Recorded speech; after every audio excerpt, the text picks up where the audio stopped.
Good morning, everyone. I'll just give time for people to join the session today. So leave it 30 seconds and then we'll make a start. Okay.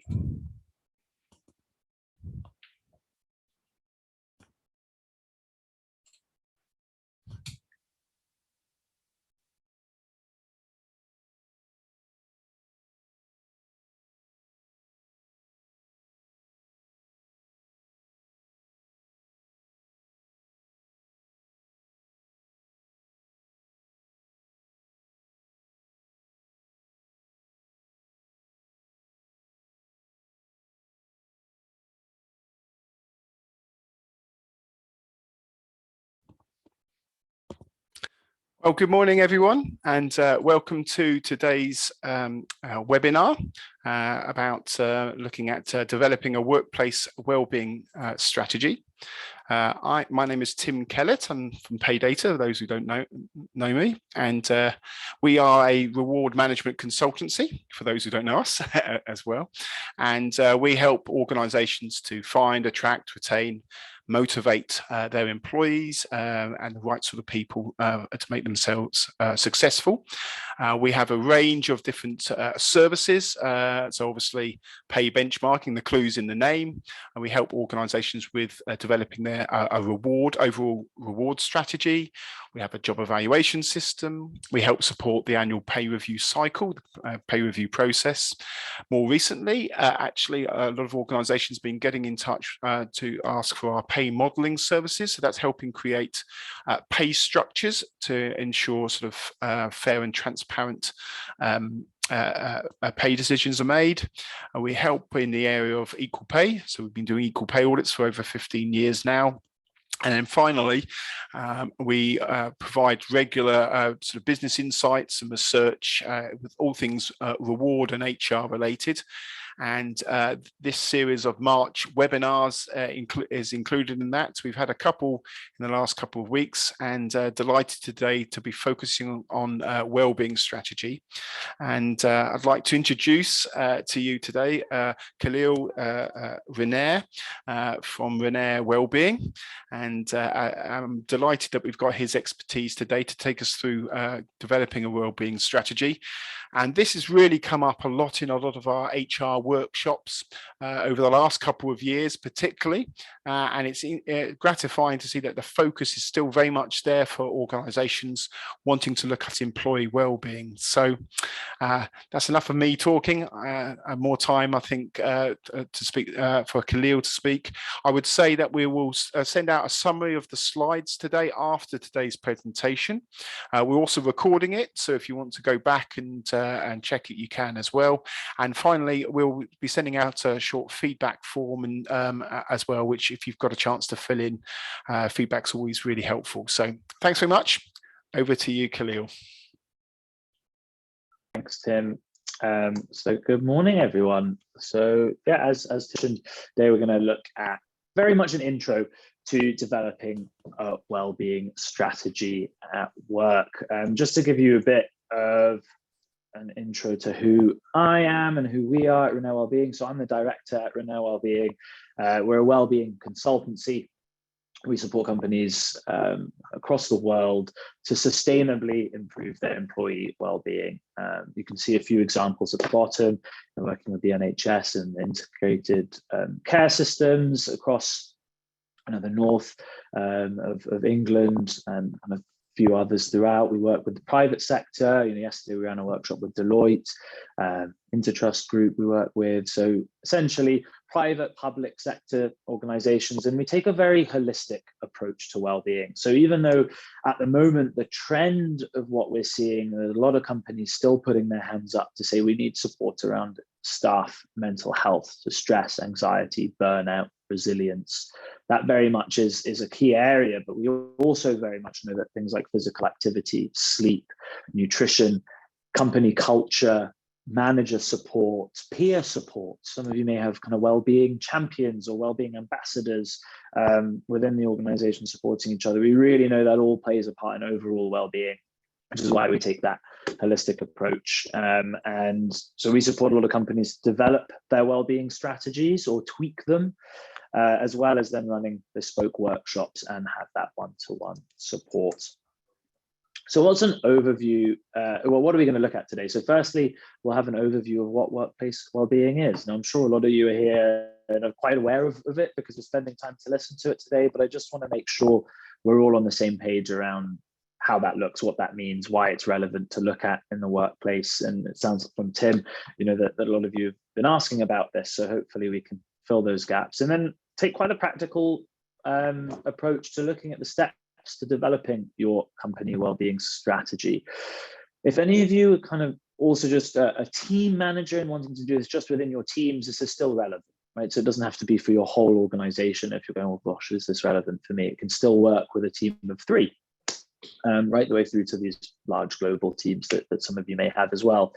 And then lastly, if we have time, we'll definitely touch on some practical tools and tips to encourage your team's well-being, but that could be a lead on to potentially another session that we'll run for you later in the year. So as I mentioned with our approach, firstly, I said it's holistic. We also know that every organization is very different. Even if you're both, let's say, in the finance sector, or you're both schools, you have 2 schools or 2 opticians, you might have very different well-being needs, employee well-being preferences, and so it's not really a copy and paste deal here. So it's a very individualized approach. One size certainly doesn't fit all. And that can go within company to company, but also then internally within your teams, within your companies, individual employees will have different well-being needs as well. So how do we address all of those? We'll look at that in a bit. So essentially, the approach is holistic, individualized, and also some of you may have seen this, and this is what we're finding a lot from organizations that are coming to us. They're going, did quite a lot over COVID around well-being. We ran a few workshops. We started a well-being committee. Engagement peaked, and since then it's kind of been dwindling. We haven't been doing as much. How do we make this structured? How do we make this sustainable? Right? We don't kind of want this to be a tick box exercise that lasts for a few months of well-being peak, and then towards the end of the year it goes away again. We really want to make sure that the support we give you and the support that you provide your employees lasts, right? So we'll look at that as well. So as with everything, we want to tailor the session. So there is a Q&A function in the webinar. If you have any specific expectations or you want some more clarity, we'll have some time for questions at the end, but as I'm going through it, do pop those questions in. I'm happy to kind of answer and maybe go off a little bit to meet your expectations of today's session. So these are some numbers as we're going now into the overview of workplace wellbeing. These are pre-COVID. There are some numbers now coming out post-COVID, but I think these are set quite nicely here that we can see that, and I'm sure a lot of you are aware that employee wellbeing a lack of employee wellbeing has a cost. So the Deloitte paper from 2019, or some of you may have read the Stevenson Pharma paper, found that mental health costs organizations £1,652 per year per employee. And that number almost doubles if you're in kind of the finance industry or insurance industry. Same thing with sleep. A lot of working days in the UK lost because of sleep deprivation. And the same thing with physical activity, it impacts absence rates. So essentially these costs are around a thing called presenteeism, where employees come into work, but they're not fully productive, they're not fully present, right? And I'm sure we've all had that. You come in and you read an email 3 times and you go, I've got to read that email again, because maybe you're thinking about something that happened in the morning, the traffic, a meeting you've got later on, you're just feeling a little bit down, tired. So presenteeism is probably the biggest cost, as well as then turnover, right? Some of your staff may be struggling with burnout at the moment, maybe even yourself on this call. You're going, oh God, I'm really quite tired. Maybe I need a break. Maybe I need to change company. That costs organizations a lot of money, right? You're losing that kind of knowledge. It takes time to recruit and train up staff to get back to that level. And then those sick days as well, right? So there is a big cost, but it's not all doom and gloom, right? Because there are many, many benefits to workplace well-being. And some of these might seem really obvious to you. Some of them might be new. If we start focusing on the bottom left, so these are from Greater Manchester's active partnership called Greater Sport. They've got a workplace well-being toolkit. And these are quite obvious, right? We all know if you spend time looking after your physical activity, if you sleep well, if you eat healthily, if you try to manage your stress levels, your negative stress levels or anxiety, right, you're going to be in a better mood, probably have improved confidence, more energy, right? Less chances of getting non-communicable diseases. Often, yeah, cool, I know that. Even if you have young children, they're probably learning about this at school. But that's often not the catalyst to get you to start integrating well-being into your life as an individual, right? Not at a company level. Just think about yourself. Right? Do you wake up and go, oh, you know what, I want to, the chances of reducing osteoarthritis, for example, or just feeling more confident is a motivator enough to get out of bed early and go for a yoga class or take the 5, 10, 15 minutes out of your day to do some mindfulness? Often the answer is no, because we go, yeah, Khalil, all good and well, but I've got deadlines and I've got a team to manage and I've got family to look after or friends, or I just don't have the energy or time to look at that. All of this other stuff is far more important, right? So my work, my deadlines. And if I start looking at my physical activity, my sleep, my nutrition, looking after my stress levels, that's going to take away from my work. It's going to take away from the time and the effort that I can then give to these other things, which in my opinion are higher on the priority list, right? Is often kind of the narrative we hear. And maybe you're nodding away, maybe it doesn't match you. Again, everybody's different, but that's often what we're hearing. But what's nice to know is that even if, and it's not about making these complete culture shifts, these complete lifestyle shifts, even by making these small, sustainable, but relevant changes, and we'll go into how those look, we know that we can actually add to that work. You'll have more capacity to support your team, to do your work. We're working with carers at the moment, in the NHS, doctors, people who are supporting other people with their well-being. And they go, well, actually, it's not selfish because I need to care about you. But if you look after yourself, you'll be able to look after others more. And again, we can see that over and over and over again. There are hundreds of case studies now showing that performance increases, productivity improves, less turnover, less costs of presenteeism, less absence days, even improved teamwork and team unity, which at the moment, especially if you have very remote teams and some of your staff may be feeling that socially, looking at this can really help that from a business perspective. And sometimes I give this analogy of, imagine all of you are on a laptop, a computer, maybe on your phone or something, and probably have a relatively office-based job. Even if you don't, this example will work, right? But imagine your laptop stops working. You'd probably spend that morning trying to fix it, calling up IT, going around the house, seeing if there's another device that you can jump on your meeting with. Maybe you have to go to the shop and buy a new device, right? But you'll spend that time. You'll spend the 2-3 hours to fix your machine. Imagine you're on a conveyor belt in a factory and conveyor belt starts getting sticky. You'll spend the time to oil it. Makes sense, I hope. But as humans, right, and as employees, if you're feeling stressed, we're feeling tired, we're feeling under the weather, we don't actually spend that time often or give ourselves that permission to look to our well-being and to actually get back to capacity, get back to being our best selves, which in fact actually doesn't, again, it's not taking away from work to do that. It's actually going to add, right? So hopefully you can see that. So there's that kind of health side, there's that work side. It's kind of a continuum of where you sit, and I'm sure some of your employees within your teams, you'll have some people that'll not really care about the work, so they just go, I want to be happy and healthy. How can you support me with that? Other people will go, look after that in my own time. I'm here. I really want to perform well in my career and my job. It's still relevant, right?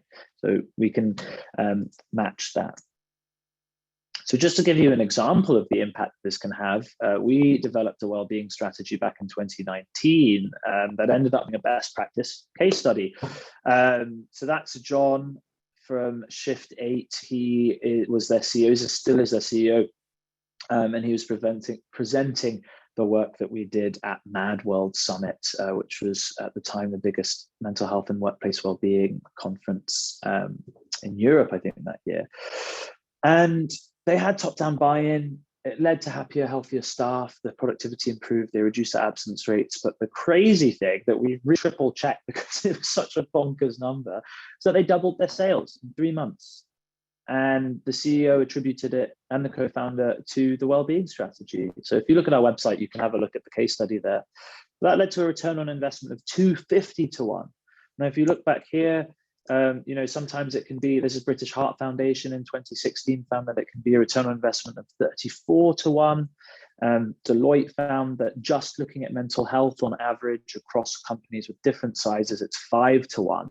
But essentially, there's always, really, if it's done effectively, going to be a positive return either on your financial or even your value on investment. So the time that you're putting in, the effort that you're putting into supporting your staff, we know that if it's done correctly and sustainably, you do see that come back. So the thing that you're all here for, steps to develop the wellbeing strategy. So we're going to go through these 6 steps one by one, but this is the process that we take. If you look at some other toolkits, they follow a similar pathway. So step 1 is an awareness campaign. So similar to what I just shared now, right, is what does well-being look like to you? So it's with, as a company, you might not say mental health, you might say emotional health, you might say, you might add other bits into that as social well-being, financial well-being. But we know that well-being is one different for everybody, and that there are many aspects to this, and that everybody will have different reasons for why well-being is important to them, right? For some, it might be their health, and it might be their work. For others, it might just be managing their feelings of stress, anxiety, their finances. And it's really important, again, to pitch that before you dive into offering yoga classes, offering workshops, offering champion training so that there are people internally who can support you. Right? If you skip this initial kind of marketing or kind of awareness campaign step to put everybody on the same page, a lot of people can miss the mark. Right? We've had people who have come to sessions like this going, oh God, like it's such a waste of time. Why is well-being thing, something that I have to spend my work time doing? I've got so many other things on my list. And you can actually turn them around and go, oh, actually, you know what? Maybe these guys have a point. Maybe we should listen to this and have a look, even just slightly. Right, so talk about those health and work benefits. Again, that spectrum. You might have those purely work benefits, purely health benefits. Speak about the fact that you can make these small but sustainable changes. So we run some workshops, even just around physical activity, as an example, and this is quite an easy one to do. And I think a lot of people firstly assume, as you start looking at this, that you're going to never allow them to have cake, that they've got to be marathon runners, that you're going to have to meditate an hour a day, and it's going to just take up all of your free time and work time to then look at well-being. Or on the other end, it's that stereotype of how many bowls of fruit makes a good manager, right? Oh, they're just going to give us some bananas at lunchtime, and brilliant, that's just going to be the tick box. But we actually know that you can even just standing for half an hour in a meeting, taking a 5-minute walk at lunch, taking 2 minutes to do some mindfulness breath work, for example, all of that can make a huge impact how we feel, especially if it's done regularly. And that can be very reassuring for some people, because you hear these recommended amounts for physical activity, let's say, is 150 minutes of moderate to vigorous activity we should be doing a week, or 75 minutes of vigorous, right? You hear 150 minutes of something that you're doing 0 of, and you go, well, I don't have half an hour to read a book, let alone 150 minutes to be active. And it's certainly not something I want to do. That can completely put somebody off. And so by helping them to understand that actually you can just 5-10 minutes, some is good, more is better to a point, but some is better than none. It can be really reassuring. So helping people to realize that small but sustainable changes can make a difference, that everybody's different, right? So some people go, oh, but I'm seeing Tim and he's on his bike, and I just don't think I can match that. And if we can highlight, if we can just make sure that everybody's aware. Look, everyone's different. Everyone's starting from a different level. It's okay. We're going to support you at different levels. We're going to provide a diverse amount of support that's going to be tailored to the needs of our staff. That's really, really important. And then secondly is highlighting the steps. What are the next steps? Because sometimes, maybe you've been on the receiving end of this, maybe, and it can be a bit frustrating, is you just get a survey or you just get given these offers and you go, well, where does this come from? And why haven't I had input in? And I wasn't aware, and what's coming next? I think if you can provide this outline of going, look, this is kind of step one. We're just highlighting the needs. Step two is, and we'll go through the steps, is that needs analysis. We want to hear from you. We'll then develop this plan. We'll put it in place. We're going to measure it. This is here to stay. We're not just going to take this information, put it in a drawer, or this isn't just going to last for Q2, and then in Q3, when things get busy, it's going to go away again. Because employees often, we've interviewed staff as part of the needs analysis process, and they've gone, you know what, Khalil, mate, I've been here before. I've been in this company for 30 years, or I've seen stuff like this come and go. I'm a bit disillusioned now that this isn't going to stay, or I'm going to have some cake I'm going to have some yoga classes. There's 10 yoga classes, and there's going to be nothing. So I don't think I want to kind of commit to that. So if you can set the plans out, help everyone be aware of what's going on, even if it's small changes, right? Like I said, even as a company, you don't have to make these huge commitments, these huge shifts in culture. You may say, look, we're just going to talk about this slightly over the year. At least people know at what level it's going to happen, and so they're aware. For step two, this is probably the most important step. And I think a lot of companies just skip straight to strategy development or straight to strategy implementation and going, look, we're really well-meaning. We've heard this well-being thing's important. Here's a stress management workshop. Let's fix that problem. Thing I've heard in the meeting room that, a few people are stressed, let's do them. Which is fine. And that's great. And again, it's better than nothing, but you might not get as much return on that one finance that you might be spending to bring a workshop provider in, or that time and effort to organize it, take company time out to have all of your employees come, if you don't know exactly what those needs are. So ideally, one, if you're just managing a team of 3 or 100, or you're running a company and you're the head of HLND or whatever, you're the one in charge of developing the whole company wellbeing strategy, it's really important to understand. One, if you've done anything already, what's working? What's working? What have you done that's working? Brilliant. Okay, these 3 things are working. Good, let's keep them going. What isn't working so well, right? Analyze. Are you spending a lot of money on these benefits? Are you spending a lot of money on a half-price gym membership that the 5% of people who are using it are going to do it anyway? Or say, oh, that was a really rubbish workshop, or that was I didn't enjoy that desk mobility session, or I don't really like the app that we've been given, right? So figure out what's working, what isn't working so well, but most importantly, what do you need?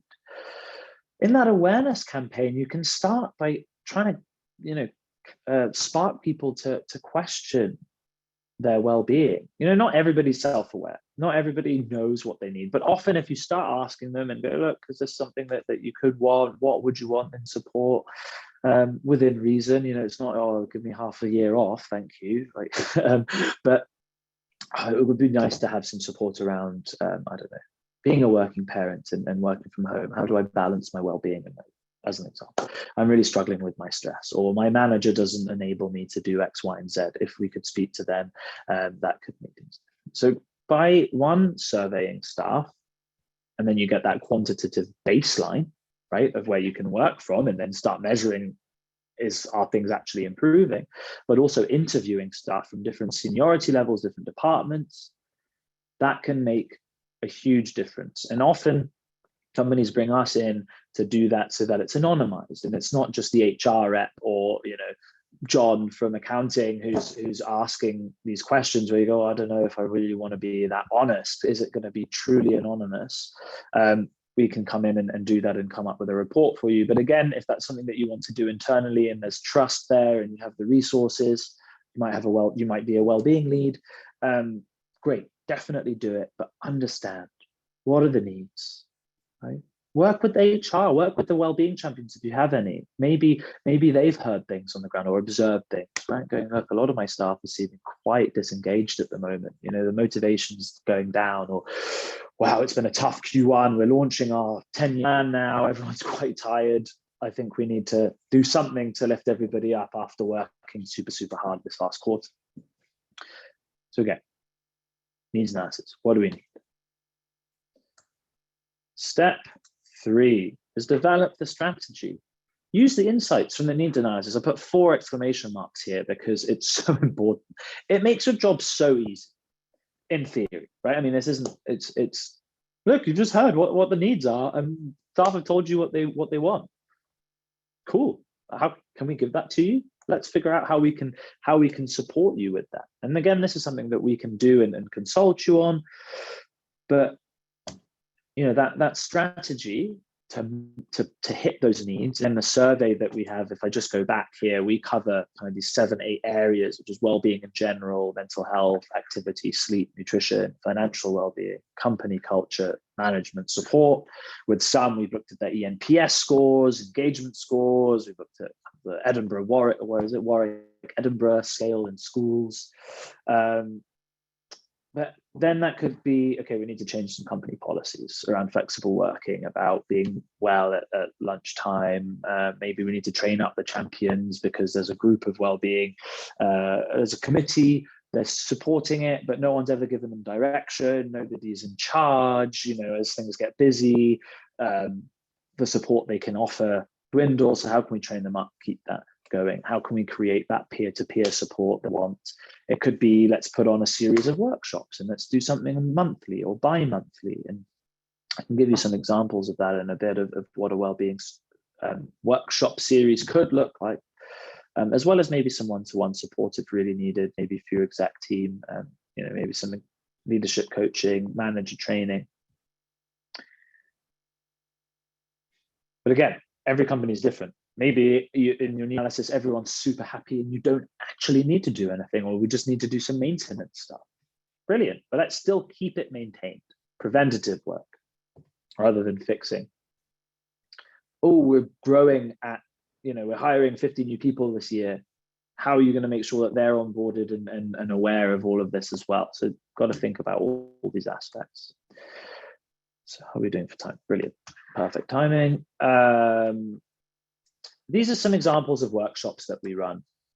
And the most popular ones at the moment are probably the champion training and the wellbeing training for managers as kind of starting points, right? How can we create that internal drive so that there's people who are trained up, that our staff can go to them, they can keep these initiatives going, keep that conversation going, managers enabling their staff. Again, there's such a big thing around permission giving, just even for yourselves, right? If you're a manager on this call, I'm sure it can be, you know, you might say it's a bit, you know, I've heard it often, like, I've been a bit selfish and went for a run at lunchtime. It's like, no, it's not selfish. Like, you're allowed to do this. It's actually going to make you a better manager because you're looking after yourself. So you have the capacity to support others. You'll be able to be performing at that level that you're performing at for far longer without burning out, and supporting your staff to do that. You know, how can we make sure that they know that this is okay?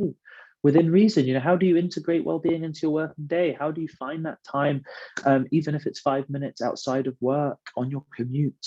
And so we can then deeper dive in some of these topics like sleep and recovery, physical activity, you know, support for working parents. If you're starting to get everybody to come back to the office, how do you help people to stay well as they're having that shift? All of these are tailorable. So again, we have kind of these templates, but when we work with companies, we go, what are your needs? How can we support you on this? A little bit more, you know, sleep, brilliant, but Khalil, can you make it, you know, around how sleep impacts physical activity, for example?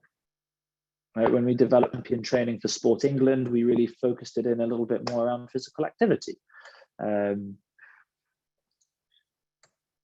So once you've developed that strategy, You've got to implement it, of course, and either we can come in and help you do that, running these things, making your new well-being policies as a company, training up your staff, supporting champions regularly, organizing initiatives. Hopefully, if you have champions, they can do a lot of that as well internally. Really, really important, though, is to then measure it.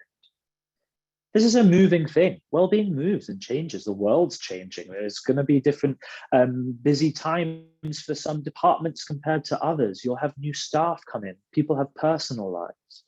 Hopefully, the curve will be people's well-being improves, and you can measure that. But it's important to then resurvey, re-interview. Great. Has it been working? Brilliant. What has? Hopefully, a bit more than before. What isn't actually working?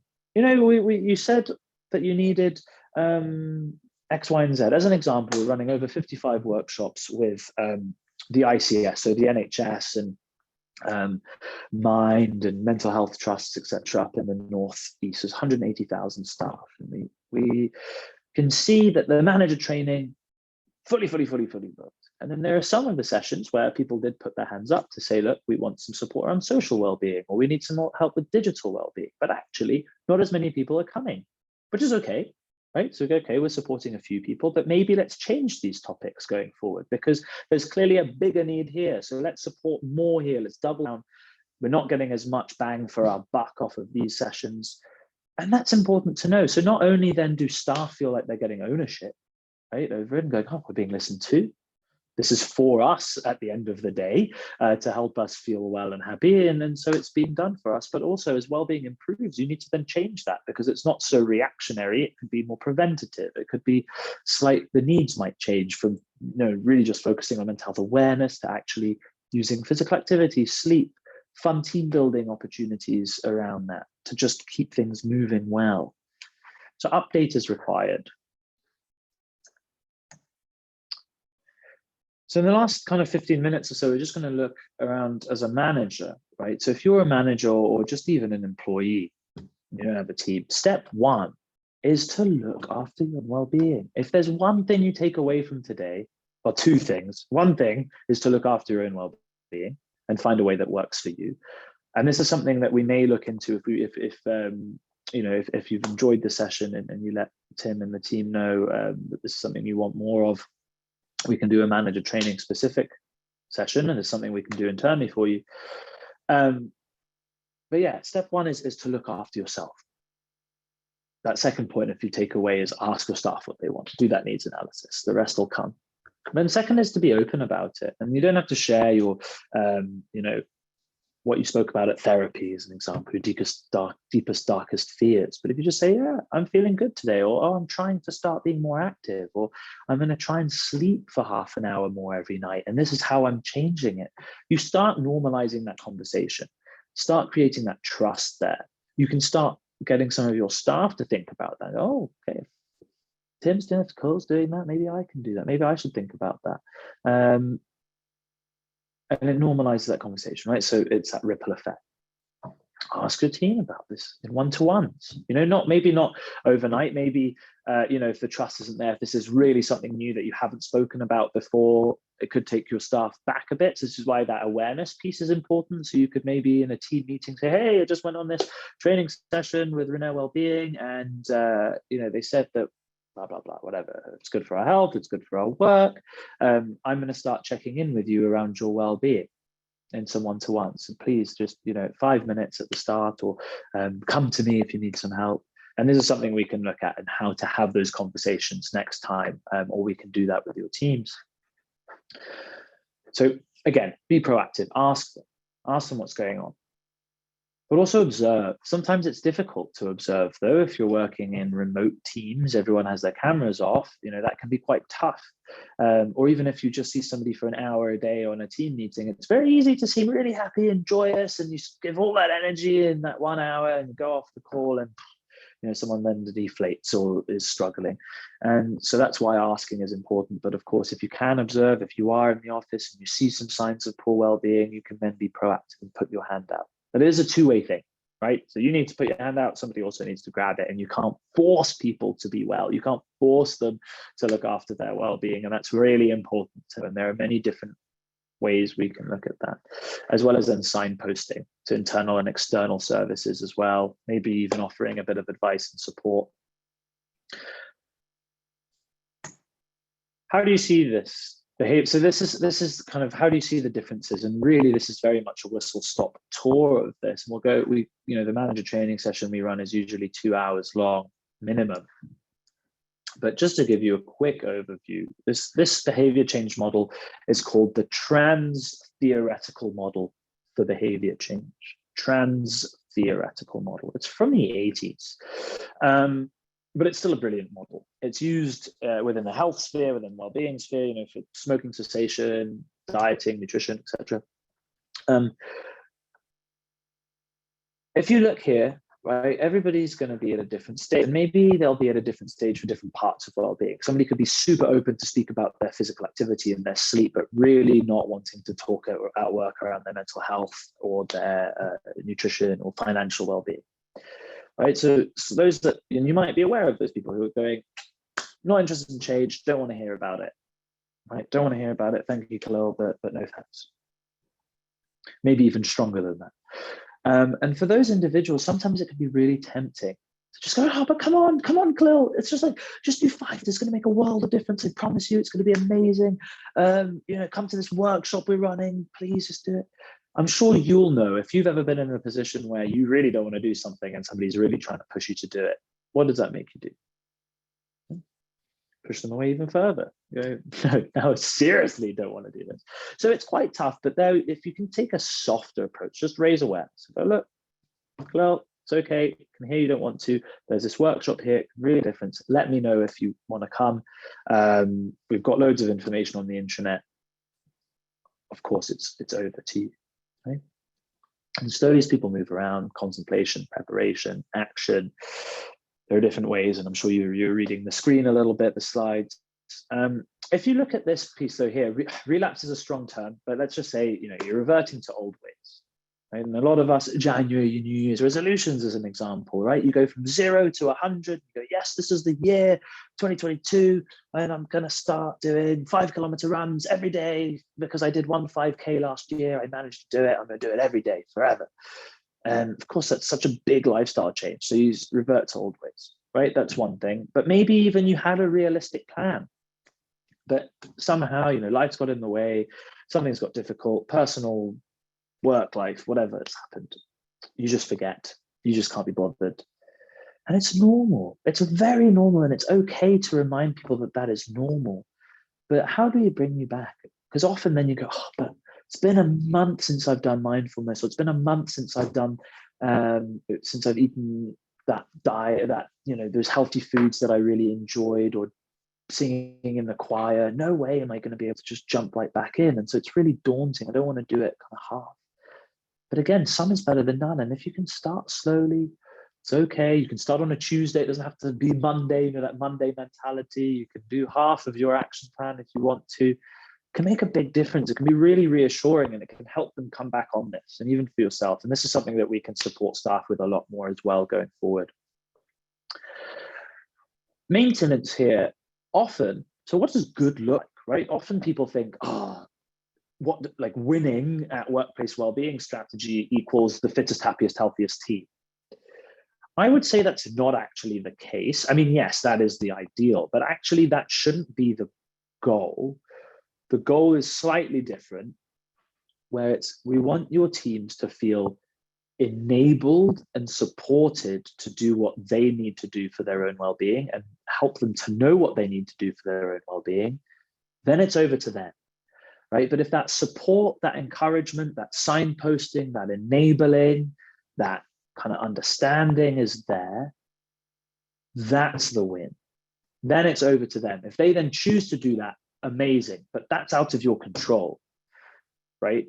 And you can't force them. And so don't stress if it's they're not doing that. But if you feel like they're happy, healthy, wonderful, but if they feel enabled and supported, and they go, well, Khalil, how supportive do you feel like your manager is around well-being, and do you feel like you could speak to her about stress and anxiety? And if I say yes, but I decide not to, that's fine, right? That's okay, but that's the win. We go through action plan development with staff, and this is something that you could do as a manager. And this is a wellbeing workshop that we run, as we help everyone to develop their wellbeing action plans and get them to remember what are the benefits. Right, a lot of us feel like wellbeing is a to-do on our list. Oh, I've got to go for a run. I've got to be mindful. I've got to eat healthily. I've got to sleep, well, because it's going to impact me. And we actually forget why it's on our list in the first place. Oh, I'm going to feel better. I'm going to feel more energized. I'll feel less stressed. I'll actually be less irritable, and maybe I'll be more fun to work with as a colleague or as a partner at home. Why am I wanting to do this? What's stopping me? What's helping me? Let me look under a microscope so that I can figure that out, and we facilitate this. So this is another example of something that you can do with your teams, and that we help champions to look at, managers to look at. We've got kind of 5 minutes left of my bit before I move to questions, but I just wanted to pop this up quickly just before I go into some last few bits. Is if you would like some more wellbeing support or want to ask me a little bit more around our workshops, our wellbeing strategy consulting, just either you can just go to renerwellbeing.com or email me directly, and we can have a 30 to 60 minute chat. So do get that now. I'll pop it up, and I think Tim and the team will send over this information afterwards, and there'll also be a feedback form or a form.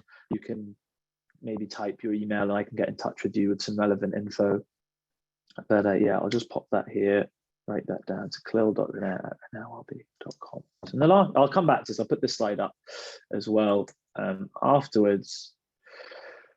I don't think I have time to go through this as much detail as I wanted, but what I want to go through is mental health. It's really important to highlight what that actually means, how to approach that.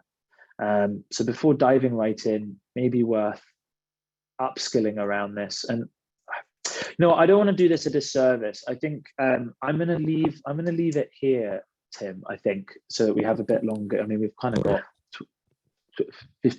just over 15 minutes anyway, but this is something, if you are interested in learning more on how do we talk mental health, what does physical activity look like, and how do we encourage that in the workplace, same with sleep, nutrition, financial well-being, manager support, get in touch with me, or maybe we'll run another workshop. But yeah, in the meantime, for your companies, do get in touch. But thank you, Tim and Naomi, for having me.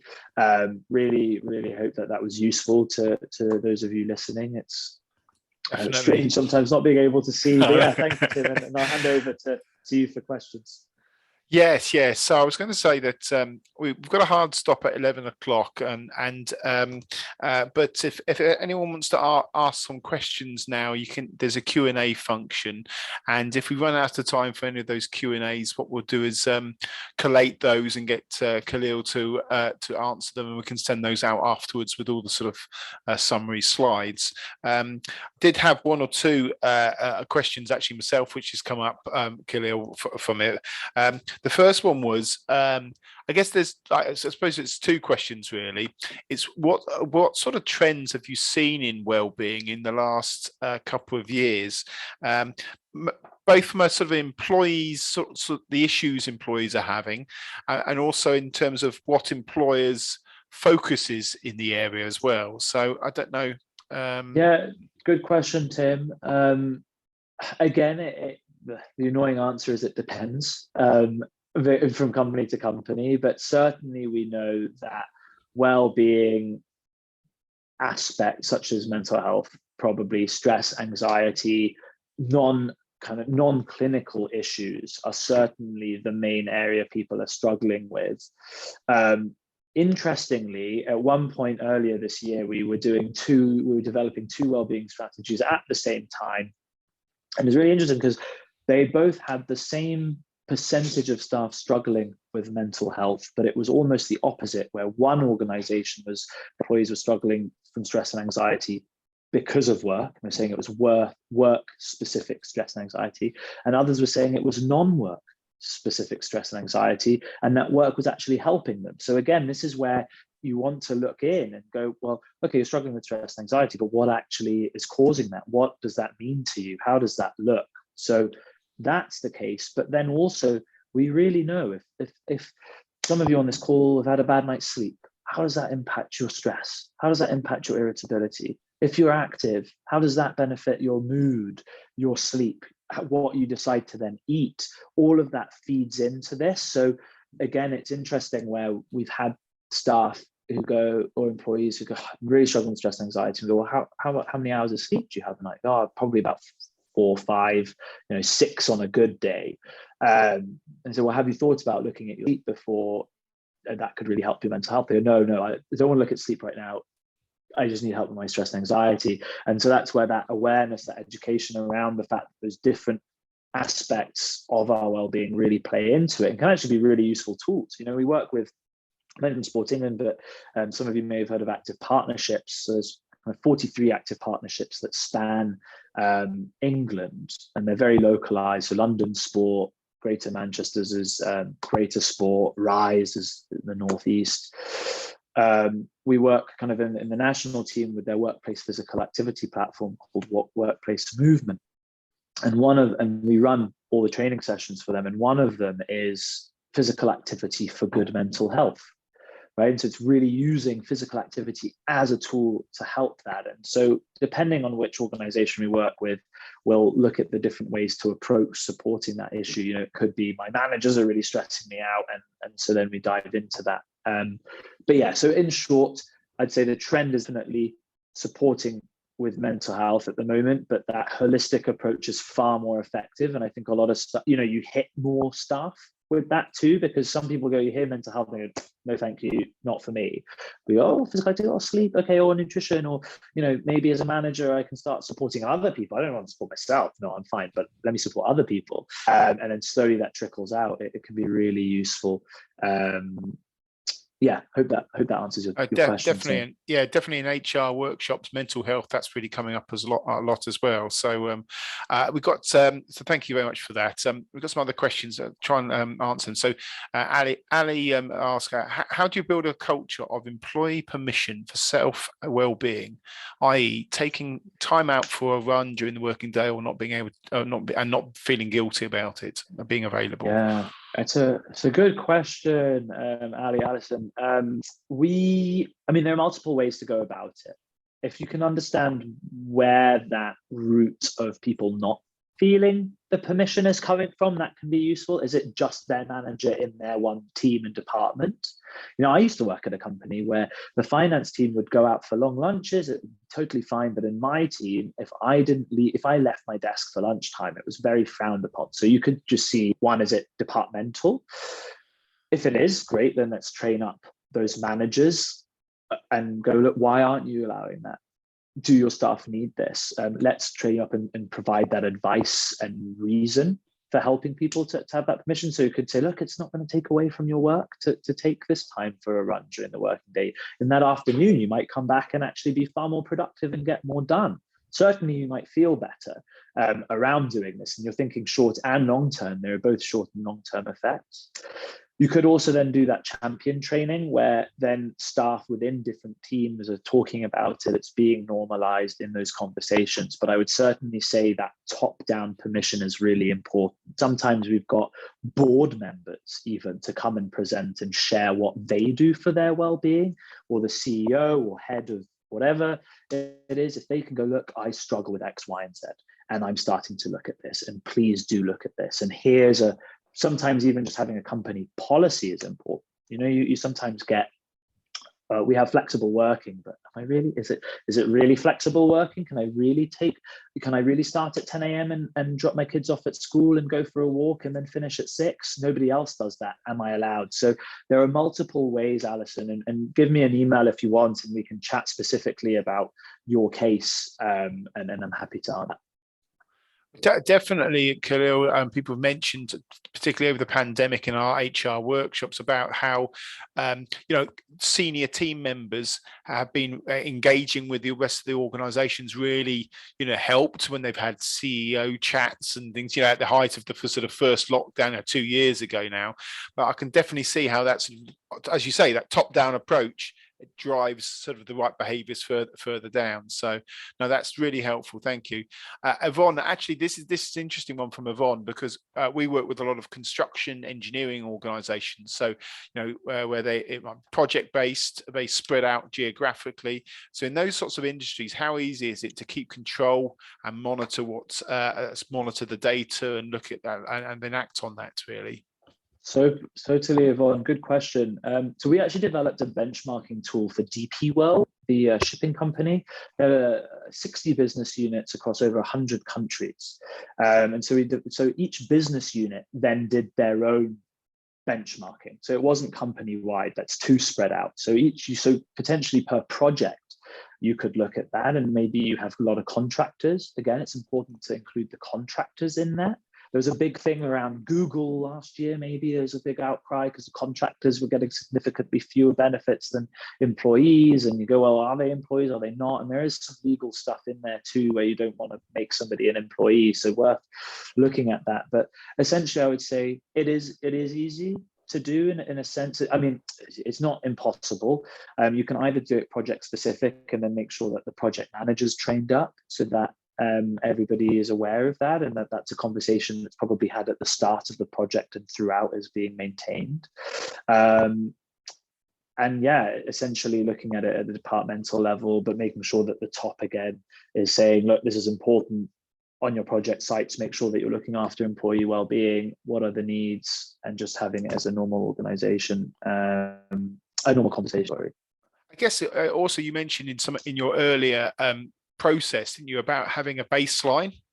So if you do that by business unit, I suppose you could be having a different baseline for different business units. Then you can be measuring and tracking how that goes from there. So it's important to get that first. This is where we're at. Yeah. Yes. Yeah, exactly. And especially if you've not worked with them before, like in projects, you could have completely different staff that you haven't worked with before. So yeah, just redoing that. And even just if it takes half an hour of time, at least that's in people's mind going, okay, cool, this is a culture within this project team. This is how we're going about it, and creating that culture. Yeah. Another really useful one from Lauren, actually, I suppose a similar one in the fact that what about employees working on shift work? So they feel like they can't leave their shifts for the sessions, maybe are reluctant to sort of stay after their shifts as well. So how can you manage the sort of well-being for people like that who are on shifts then? Yeah, again, within the NHS, that's something that we're looking at the moment. So one is helping people. Even with cleaners, working with a cleaning company, we're developing videos for them. So it's very short that they can watch on their phones, right? It's phone friendly. And we almost send them out on WhatsApp, right? And so it's like 1 or 2 minutes, and at least they're getting some of that information in a digestible way where they don't feel like they have to spend an hour of their free time post shift to do that. Another is looking at policies, in your breaks. What are they doing? Are they some shift work is very active, right? So it's helping people to be aware of the fact that even their activity can be helping them, and that they might not feel as bad or frustrated about the shift work that they're doing. But then again, it's that manager support and having those conversations with them, going, look, what's going on? How are you feeling? Are you doing stuff to support your mental health outside of work, your nutrition? And just that awareness piece. So you can do that through leaflets, written information, those short videos, signposting, and saying, look, if this is something that you need support with, go here. But again, that's where that needs analysis is, and going, well, what are you struggling with on shift work? Are you struggling because you can't go to shift sessions, you don't want to go to sessions after work? Okay, well, how would you like support then? What is the type of support that you would like? Oh, I'd love some videos. Or would you like written work? Or would you just like some discounted gym memberships, or fruit, or X, Y, and Z? And again, they often give you that answer. But if those managers and that team culture, again, is enabling people to just think about it and try and do it, and even a small amount during their work, that can help. Oh, that's really good. Like call center, even. Sorry, you can just stand in a call center and say, look, it's normal. If you want to stand whilst on the phone, just to reduce some sedentary behavior because you can't take an hour off for lunch, that's okay. That's allowed. So there's, Yeah. I guess, yes, you're right. There's sort of bite-sized hints and tips. There's different medians there to actually give it to people. There's lots of I see there's well-being apps and things, aren't there? So where you have, 2 minutes out of the day or something. Perhaps on the way to work, they could be doing something, looking at one of your videos or something. So that's really helpful. Thank you for that. Thanks, Lauren. Hope that helps answer that question. I had another one. How do you balance employees taking personal responsibility for their own well-being as opposed to expecting the organization to solve everything for them? So I guess that must be a bit of a sort of challenge. Yeah, it's a good question. To that anonymous person, that question. There's a stat. It's kind of looked at the average around how many staff feel comfortable speaking to their managers about anxiety and stress. 43% said that they felt comfortable, right, on average. Again, when we look at it team to team, that number does change, but this was kind of an average that we didn't do. I'm pretty sure it's from AXA Insurance. And then on the flip side, though, 75% felt like it was their manager's responsibility. So there's that 30% gap there. And again, this is where that honest conversation has to happen, where everyone's human at work, and we've got to look at it and say, look, here's you as a manager, you as an organization can create that awareness, right? And go, look, this is one, why it's important. Again, these small sustainable changes work and health benefits. What are your needs? What do you want? How can we help you? Let's create all of the one-run sessions to help people be aware of what they need and what they want to start doing. Two, as managers, and as a company, creating that environment which allows people to say, look, if you wanted to do something, you can do 5 minutes in between meetings. And supporting them, they've capped meetings at 50 minutes, a lot of them, so that there are 10 minutes where you can, ideally people are doing well-being. I'm sure a lot of people are actually answering emails, right? And again, it's over to them. But if you set everything up and say, look, here's your action plan, let's develop an action plan for you and put this in place. And we're here, we're supporting you. There's internal support, there's external signposting support.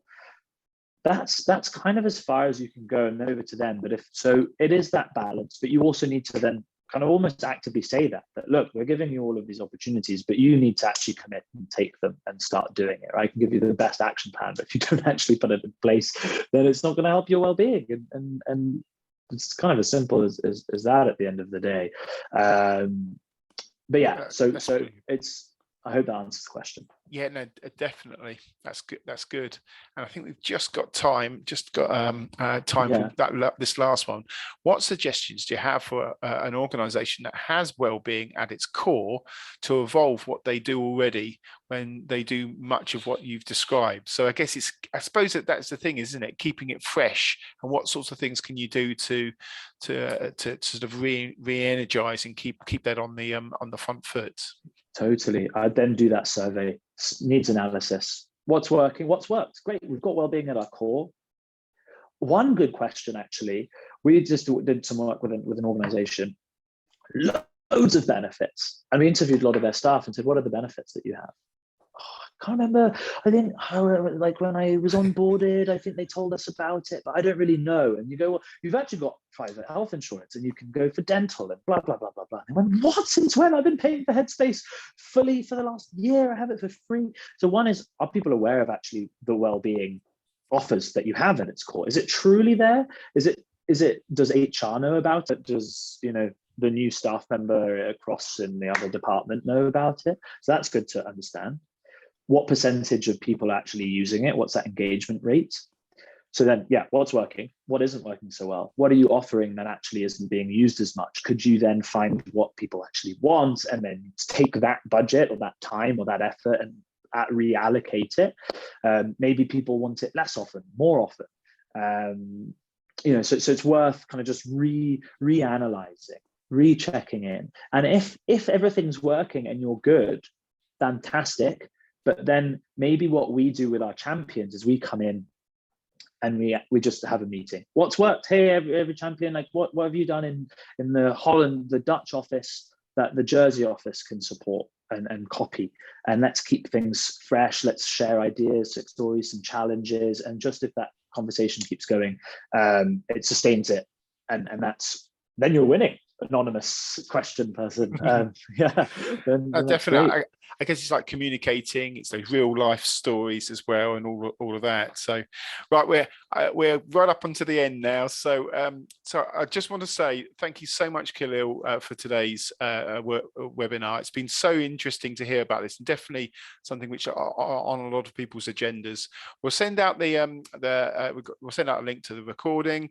We'll send out a summary of the slides, and I think that there's definitely some follow-up ones there in terms of, as you mentioned, like practical tips on things like physical health, activity, so mental health, and etc.